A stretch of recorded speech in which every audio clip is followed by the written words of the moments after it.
The plaintiff, Roseanne Panisi. She says she hired the defendant to install a frameless door in her shower, and the thing now leaks. It's like a flood every time she takes a shower, and when she called to complain, immediately the not his problem. Not his problem, huh? She's here in the name of justice, suing this unprofessional guy for every $750 she paid him.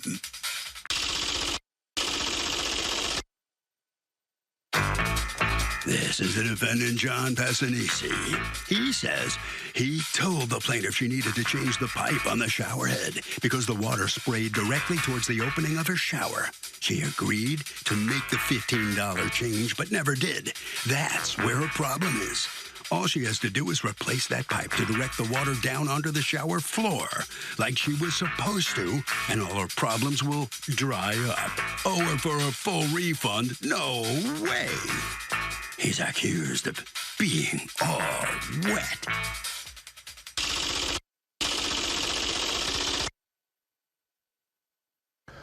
All parties, please raise your right hand. People's Court is now in session. The Honorable Judge Marilyn Milian is now presiding. Litigants have been sworn.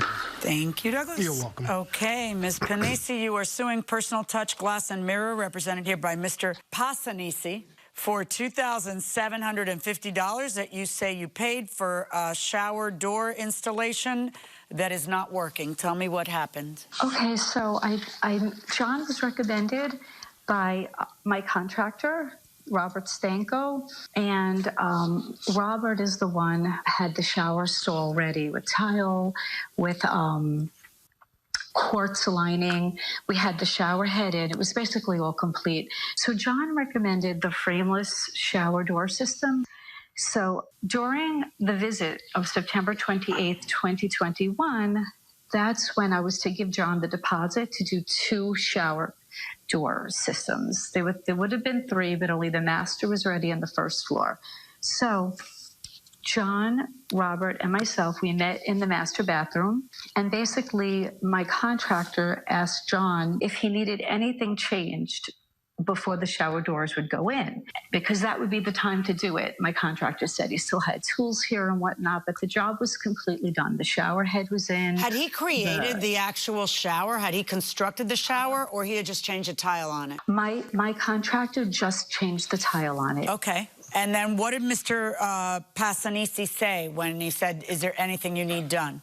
He said, we will work with this. It's fine. Okay. Is your contractor here to testify?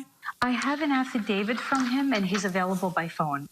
I asked JP if he needed me to alter any of the master bathroom shower tile work prior to the shower door installation, and he said, no, we can work with this. He did not recommend any changes to the shower head or any other aspect of the shower stall at this time. All right, so go on. The actual installation didn't happen until November, which was fine. And what was the problem? Once the shower and he installed the master and he installed another bathroom. The other bathroom's fine. What was wrong with the master? So when I took the first shower, which was about 11 days after the install, because I had injured my back and I couldn't go up to the 3rd floor where the master was, so I used the 1st floor, which is the one that he had installed. And there were no problems with the 1st floor. And so I took the first shower, and literally when I stepped out of the shower, there was a flood of water, and it went from like my shower stall past the vanity and almost to the little bathroom where the toilet bowl would be. I slipped a little bit because, you know, I wasn't really expecting to see that much water on the floor, but I didn't get hurt or anything. And I notified John right away, and he basically started to say things like it really wasn't his problem. And John's major fix was he wanted to line the doors with plastic and rubber and glue. And then he said, well, maybe he would frame it partially with metal and then the other part with some kind of plastic or rubber. And then he started to say in so many words that he told us to put a shower head that would lower the shower stream. So as a courtesy, Robert Stanko came over and switched out the shower head. just to see if it would work. We were just willing to try to do anything. Even though I really didn't want the shower head lowered, I already had bought a brand new one. The whole Everybody, bathroom was okay, renovated. stop 1 second. Stop 1 second. What he said to you was not to lower the shower head, but to not have it aiming at the door, to have it aiming down. So to add a pipe that would make the direction of the shower head go down, right?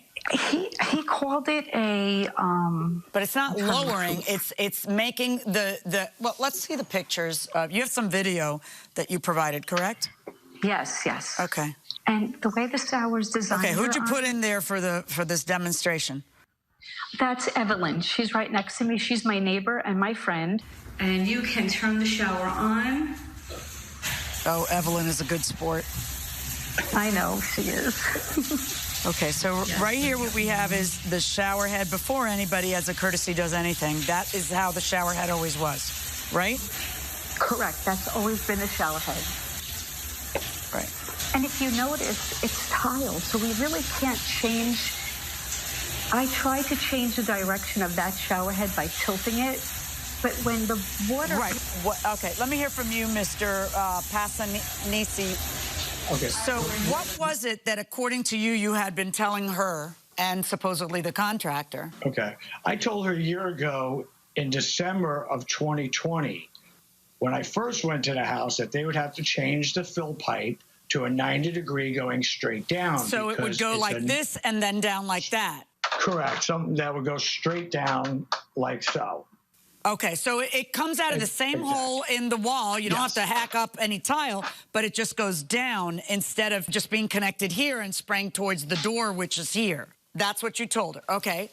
And do you have any evidence of having told her that? Because she has an affidavit from the contractor saying you never said such a thing. Do you have any paperwork that you gave her for the sale, an invoice? Well, anything she signed? Yes, I do have a contract with her. And does the contract say that you need to change the directionality of the shower? No, but because of you, I did that verbally. I told her that. I told her several times. It's a good idea to put something like that in writing, though, isn't it? You know, and I do have in writing, because of you watching your show, I do have frameless shower doors, have no seals, and have a possibility of water escaping. On the very bottom line, I have that in there because to protect myself from every bad tile job that there is out there. Says the plaintiff needs to change the angle of her shower head and all her problems will go away. Let's listen. Let me see the video a second. Let's talk about whether this is tile, directionality of the faucet, or what it is. Let's see. So you've put, in this demonstration, what you've done, Ms. Panisi, is you've put some paper towels. Yes, Your Honor. Yeah.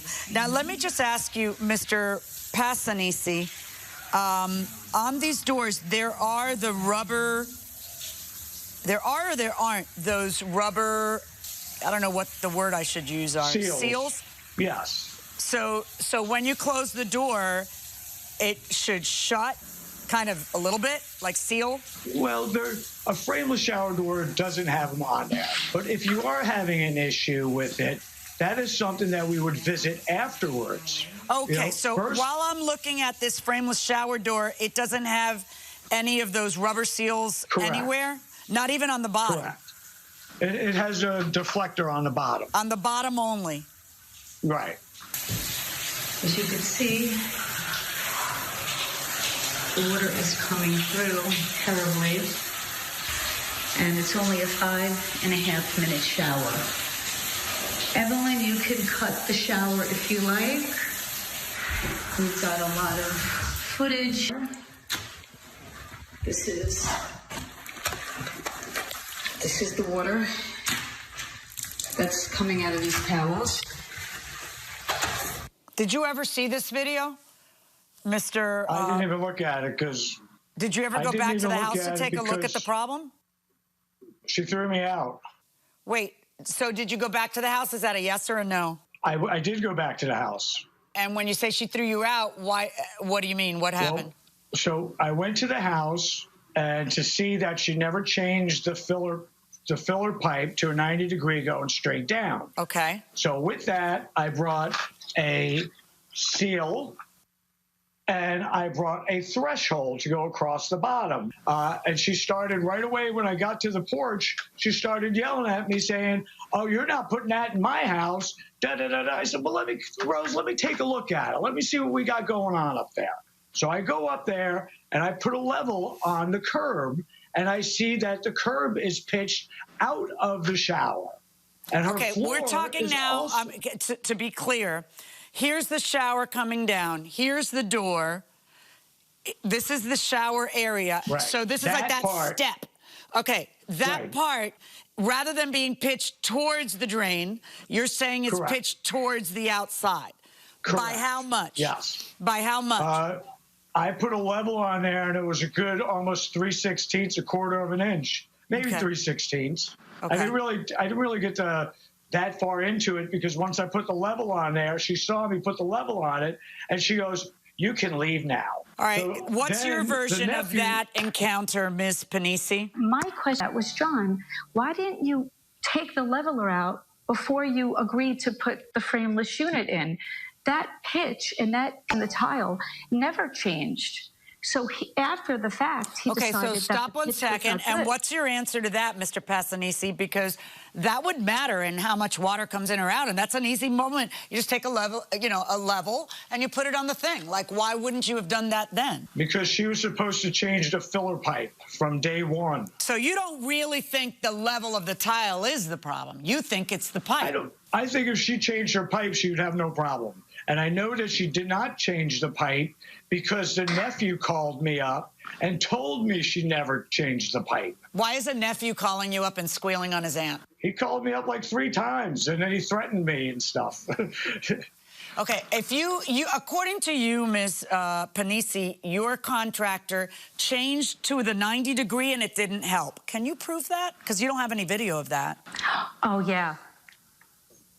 I'm so sorry. I cannot prove that. He quickly unscrewed the shower head and put like the metal pipe that John showed you in that plastic bag. But when the water hits your body, whether you have the filler pipe low or high, when the water hits your body... It's not a matter. I need you to understand that it has nothing to do with high or low. It has to do with whether it's spraying this way or spraying this way, and how much it's going to splash against the door and leak out based on whether the trajectory of the water's down versus the trajectory of the water spraying at the door. Okay? So this is kind of critical, because I'll be honest with you. I have frameless shower doors that I've installed in many places in my life. And I understand the problem that you're having. I wouldn't have a problem with the plastic rim on the 2 sides of it, because I still think it looks relatively frameless that way. I've had shower doors where it doesn't matter, and I've had shower doors where it does matter. I've had trajectories that were going in the wrong direction. I've never had a trajectory going at the door. That's got to be the absolute worst thing that you can do. You're literally spraying water at, where the gaps are. And I've had the trajectory going down. When you have the trajectory going down, all you have is the little bit of water spray that's going to bounce off your body and hit the door. When you have the trajectory going at you and the door, it's all going towards the door, and you're going to have a problem. Let's go back into the courtroom and find out. I am having a very difficult time believing that when you have filed this case to the tune of $3 grand and you did a 20-minute video demonstration for me, you're looking me in the eye and saying, "Oh, and we tried what he said, but that didn't work. But I don't have video of that, and I have no evidence here to show you that I did that." I mean, because I honestly think that if 2 things happened, if the pipe, and they can make it. It doesn't have to be a silver. It comes in black, just like your nice hardware, Yes. where it goes down a 90-degree. If you change that, and you put the rubber, not the metal, I don't want the metal either, but the rubber on one of the sides, can it be put on both sides or either side or just one side? It could probably be put on both sides. And that won't affect I the don't know opening how and much- closing of the door? It's been a while, so I don't know how much space is on the open side of the door. I try to keep them pretty tight. That door is cut at a square because the tile is so crooked So I cut the door out of square so that she wouldn't have a big space. I don't really want to hear that because I don't care. You saw it, measured it, looked at it. So I don't want to hear about how it's unlevel here or cut them. I don't really care. That's why you charge $2,750. It makes no difference to me. So, but the question is, and yes, I do see that on your agreement, you have frameless shower doors, have no seals, and have a possibility of water escaping. Okay, now I agree that that covers you for a possibility of water escaping. I also agree with her that this is a flood and not water escaping. But I agree with him that you're showing me zero evidence of having done the one thing he says he's told you over and over. Why wouldn't you have just gotten that 90-degree pipe and done it? Because I'm having a hard time hearing you say, oh, just trust me, I did it, but I have no evidence of that. It's basically an aesthetic solution. But why would it look so different to have the shower head go down the 90 degrees and have everything else is the same? I mean, he's submitted into evidence. I've seen your aesthetic, and I get it. He's submitted into evidence. Everything is some pictures. Here's one that matches your aesthetic. It's a $19 solution. Here's another one that follows your aesthetic, and you can even have this one. You can even have go higher if you felt like that was too close to your head. So where's the aesthetic problem in having this done? It's not, I mean, it may be a $100, $200 problem, not a $27.50 problem, because I know it would work. You don't understand. I've done this. I am the daughter of a contractor. I am the sister of a contractor. I have remodeled like 5 homes. I have put in about 4. You have the misfortune of talking about something I'm actually familiar with, all right? So, because Mr. Passanisi, I do not find this to be a little water, as item 13 says, may escape, a possibility of water may escape. I think that both sides do not anticipate this kind of water. Because I don't see in your invoice where you warn her that she needs to change it. I find that the proof in this case is that that is something that you told her afterwards would solve it. But because I do believe it would solve it, then I believe that you at best have a measure of damages of what it would cost you to change it to the 90 degree. When you say, oh, that would totally ruin the look, I not only disagree with you that a reasonable person would think that would ruin the look, I also disagree with you that it would ruin the look. But the bottom line is, when this has a $200 solution, you don't get a free shower stall. I'm finding in your favor in the amount of $200, which is the cost of the pipe, plus, because I'm not sending him back there. I'm finding in your favor in the amount of $200, which is the cost of the pipe, someone to install it, and the plastic stripping. That's your measure of damages. If you want to take it. If not, then you take the $200 and figure out your own solution to it. That's my verdict. Thank you. Thank you, Your Honor. Well, the plaintiff does not get the $2,750 she was looking for. Ms. Panisi, you smiled as the judge gave her decision, but deep inside, I don't think you're happy, are you? Well, how are you feeling right now? It's okay. At least I'll have $200, and I had some pretty good estimates for less than half of what he charged. So at the end of the day, something is better than nothing. All right, Mr. Passanisi, how do you feel about the outcome of this case? You got to be pretty okay with it, right? Well, Doug, I kind of knew it was going to go this way. I go through great lengths to take care of my customers. I have a great customer service. I go back and take care of any issues that they have. And so I don't know what to tell her. I tried and tried. I have a booklet of text messages going back and forth, and she just never did anything. Well, thank you very much. Okay, and the judge gave you some good advice. Put this kind of thing in the contract next time. Then that'll really keep you in the clear. I mean, Doug, it's really this simple. You cannot get something new if the problem could be easily fixed. That's simple. Does double jeopardy apply in civil cases the way it applies in a criminal case? If I sue someone for $500 and lose, And then he walks out and makes statements, ha, I know I owed it to you, but I'm never going to have to pay you, ha. Can I file a new case against him with that new evidence? Right. Can the person walk out of the courthouse and on the front step say, ha, nanny, nanny, boo-boo? Nanny, boo-boo, right. yes. Well, as we know, in criminal cases, the Fifth Amendment says, nor shall any person be subject for the same offense to be twice put in jeopardy of life or limb. But in civil cases, there's a different concept. Yeah, we don't call it that. You know exactly what it is, so I'll let you say. It's res judicata. Exact means that the thing's determined. Been determined. Or adjudicated. Right. Or collateral. You're collaterally estopped is another phrase often used. Right. Wait, that issue's been decided. Res judicata is the case has been decided. Right.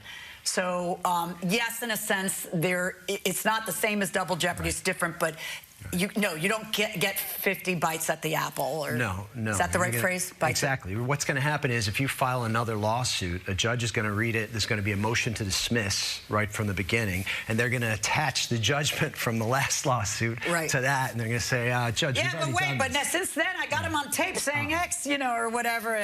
No. Yeah. So the answer is yes. He can gloat in the hallway of the courthouse. Right. Just like, hey, unfortunately, people commit murders from time to time and then confess. There was a case in Vermont about 10 years ago where a guy shot a guy in the head in a pizza shop. He goes to trial. He's acquitted. And then about 8 years later, he calls the local police who handled the case. And he says, I want you to come and get me. I'm confessing. I'm the guy who pulled the trigger. I killed him. And he couldn't be prosecuted. No. He did get prosecuted because when the police came to get him, they had an altercation.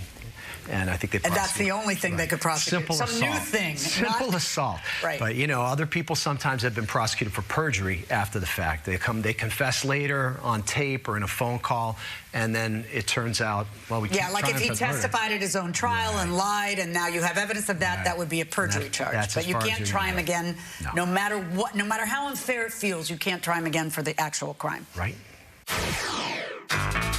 This is the plaintiff, Ngozi Anwamari.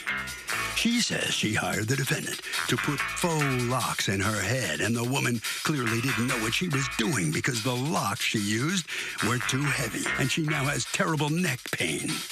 The defendant refused to listen to her or work with her, and she's had to get the hair removed. The defendant won't give her a refund for the shoddy work she did, and she's here suing her in this court for the $350 she's owed.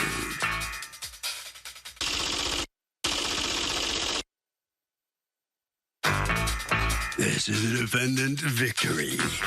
She says she's been braiding hair since high school, and she knows what she's doing. Thank you very much. She told the woman the locks she purchased were going to be a little heavy, but that's what the woman wanted. So who was she to tell her not to choose that hairstyle? Bottom line, she did an outstanding job. She would have been willing to work with the plaintiff to remedy the situation, but she became nasty and sued her. So now, no way. She's accused of a bad hair job.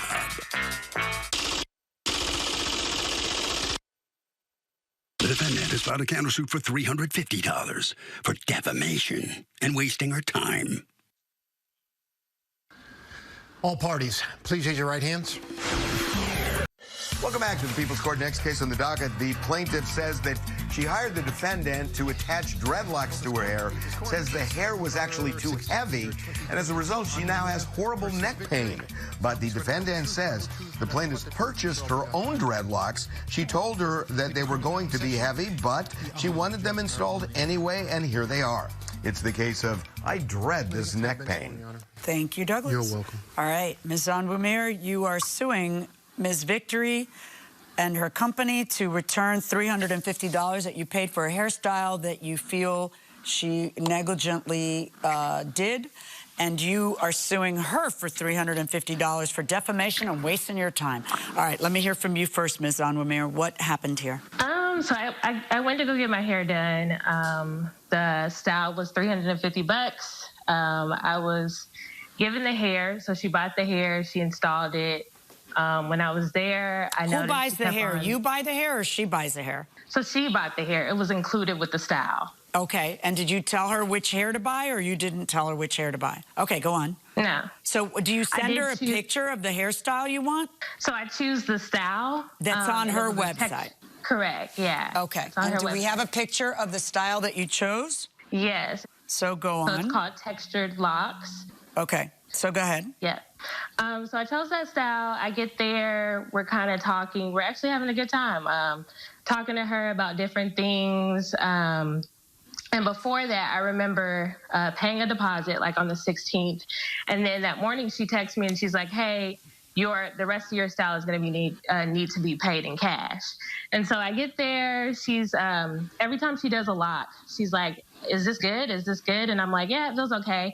And then when we get to the end of the style, I'm like, this is really heavy. This is really heavy. And she's like, do you want me to put it half up, half down? And I'm like, no, I don't want to have to wear my hair half up, half down the whole time, just because it's heavy. So I end up leaving because we're in her house. How long does this process take?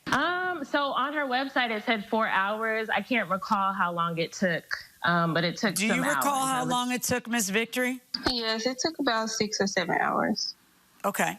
Why did it take so long? Well, she got them 24 inches, so they were much longer than if it would have been shoulder length, it probably would have been like 4 hours. Okay. So she's doing the locks and showing you the size, asking you at the beginning of this either 4 or 6 or 7 hour journey, is this okay? Is this okay? And do you ever tell her, no, that looks too fat? No, that looks like it's going to be too heavy? We did at one point discuss the size, and I was like, oh, she redid it. And she was like, I was like, oh, yeah, the size. But I don't have a problem with the size. My main concern was the heaviness of it, which I did say before I left. And that's when she mentioned, should she style it half up, half down? And I told her I don't want to wear my hair half up, half down the whole time. Okay, so what do? You leave, and then when do you reach out to her? So I left. This was on a Friday. I reached out to her on a Monday over the weekend because I could not sleep, and the locks were essentially pulling on my scalp between. Because what had happened is she put 2 locks together, so those 2 locks were essentially pulling from different directions into one lock that she created. So after the weekend, I tried to give it some time to see if my neck would get used to the heaviness, but I just realized over the weekend that it just was not getting used to it. And on Monday, I reached out to my cousin that typically does my hair, and she was like, whoa, that's a lot of hair, and it seems very heavy. And she was like, yeah, you need to take that out. So I decided to take it out on that Monday. The process to take it out was even pretty long, and a lot of the locks in the hair, I ended up taking it out. And there's also evidence of that as well. So the picture on the left is you? Correct, And the picture on the right is your desired look? Yes. And then this is a picture of what? So that's a picture of me getting it redone after the 21st. The stylist that I ended up reaching out to, showing her that that's it was pulling on my hair. Correct. Right, okay. My cousin. So she ended up doing it again, which she's my typical stylist anyway. She ended up doing it again, and that's the end result. And then that's the amount of hair that was taken out from my hair, from the style. And then there's also a video of me taking it out as well. So that was the weight of the style.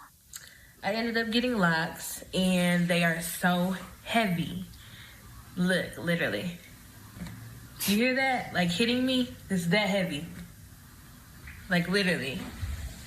Cute, but I gotta take them out because they're literally so heavy. You hear that? Literally.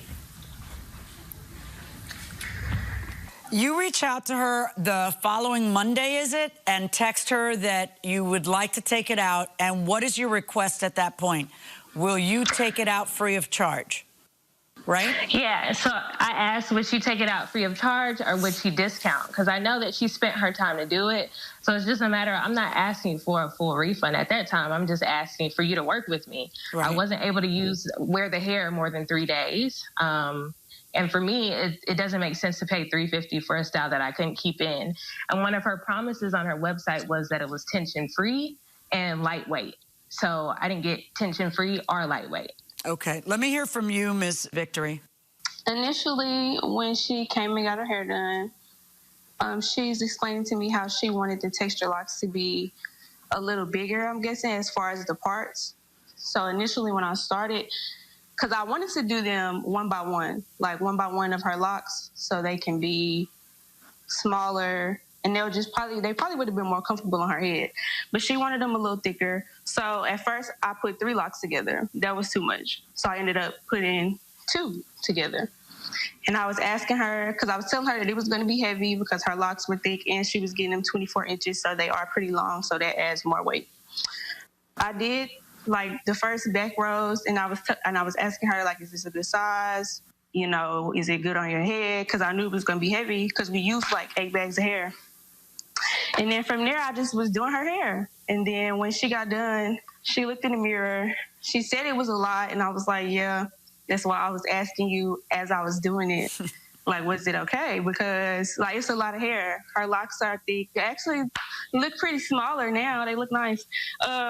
So why didn't you do it that way? Why didn't you just do it 1 by 1 instead of 2 by 2? She didn't want it. She wanted the thicker. Yes. Once she became nasty, no way. Let's listen. As it turns out, then, she changed her mind. She didn't like the thicker. It was too heavy. Mm-hmm. But if you do it 1 by 1, wouldn't it be just as heavy? They probably would have been a little fuller. I mean, they're going to be heavy regardless because it's lock hair and they're really long. But usually my clients, they get used to it. But she wanted them thicker. So, yeah.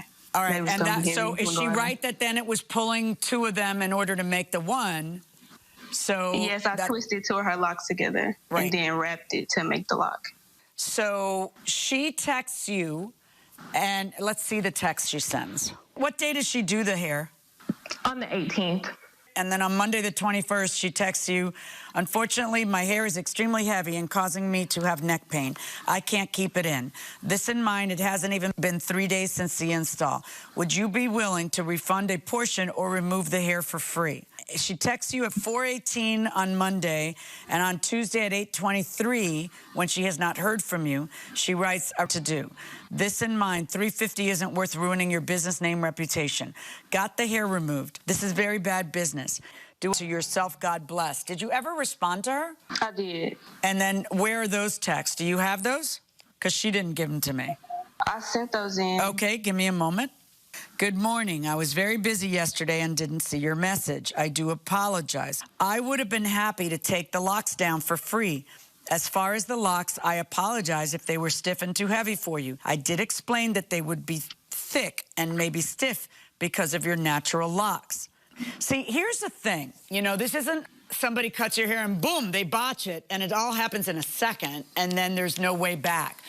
We have a situation where, what time does she get there, Ms. Victory? I don't know, maybe like 8:30 or 9 in the morning. And what time does she leave? Like 4:30. Right. It's an all-day affair when you do this. Mm-hmm. And she, according to your own testimony, she's asking you, how is this? Is this okay? Is this okay? So the job she did is the job you wanted. You never said, no, that's not okay. Stop. This is too much. This is that. The problem is that the job you asked her to do ended up feeling too heavy for you. And then on Monday you text her, and yes, it would be the good business sense thing to do, to say, hey, come here, I'll take them out of you for free, or whatever it is that she would want to say. But does she have a legal obligation to do something? She has a legal obligation only if she did something wrong. And in this case, in this specific hairdo, it's a 8-hour event where she's asking, is this okay? Is this okay? Is this how you want it? And you're like, yeah, that's how I want it. And then in the end you say, oh, you know what? I picked the hairstyle that's just too heavy. But the strange part is that you're very impatient. Like, you assume that because you read your text and you live with your phone as an attachment to your hand, that everybody else does too. Maybe she actually didn't see it. You have a counterclaim against her for $350. Why?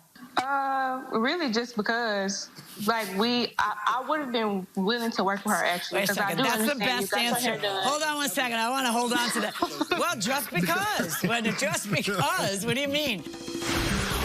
And find out. I would have been very much willing to work with her if she would have responded, because I do understand you spent $350. You only had the hair for 3 days.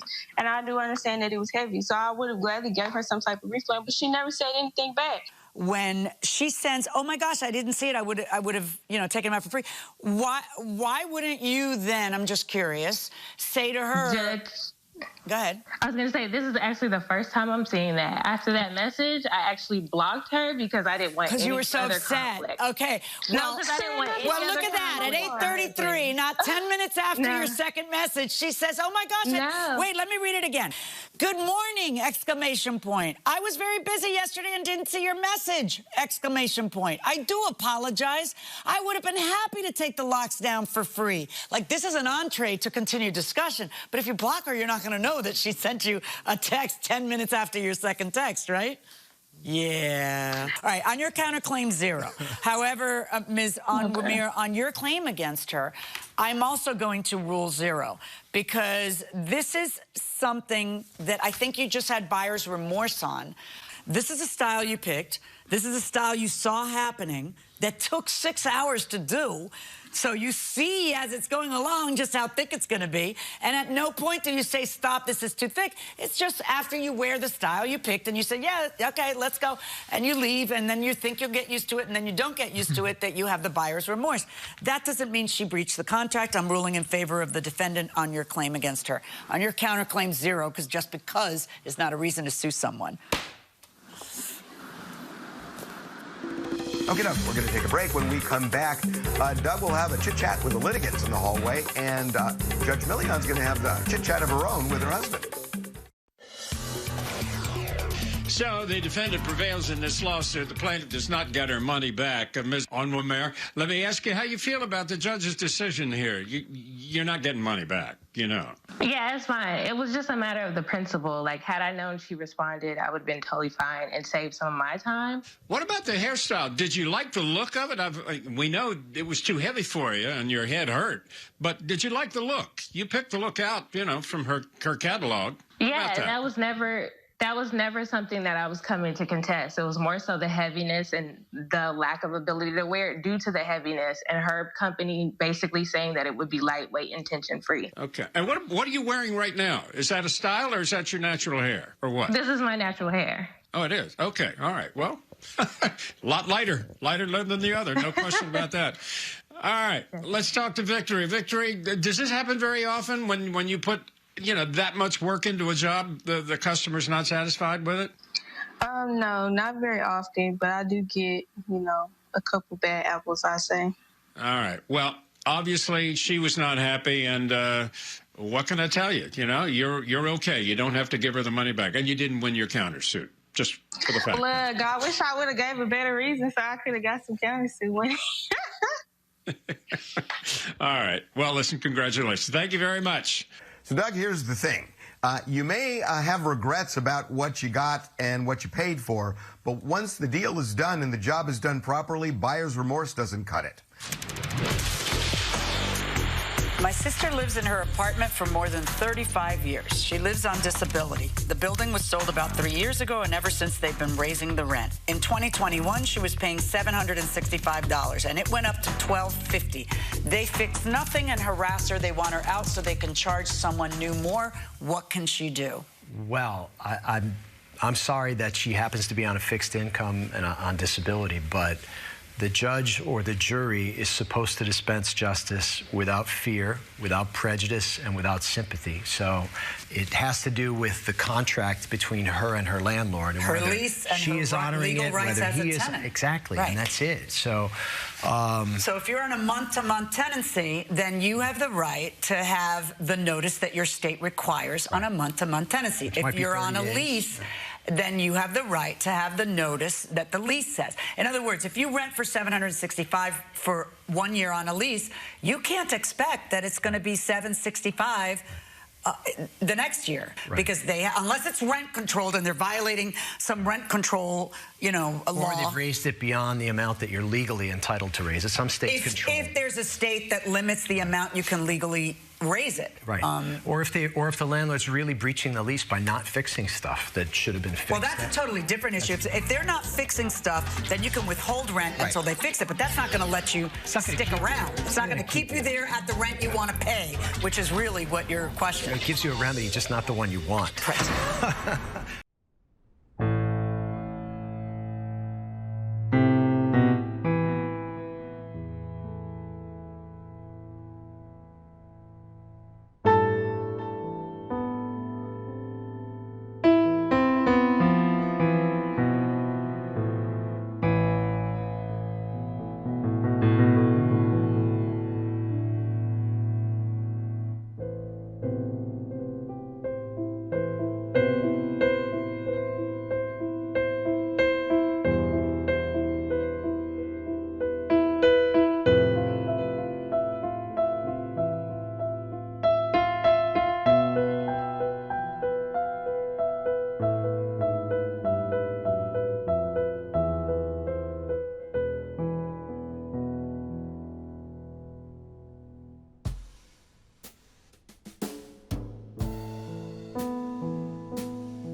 you.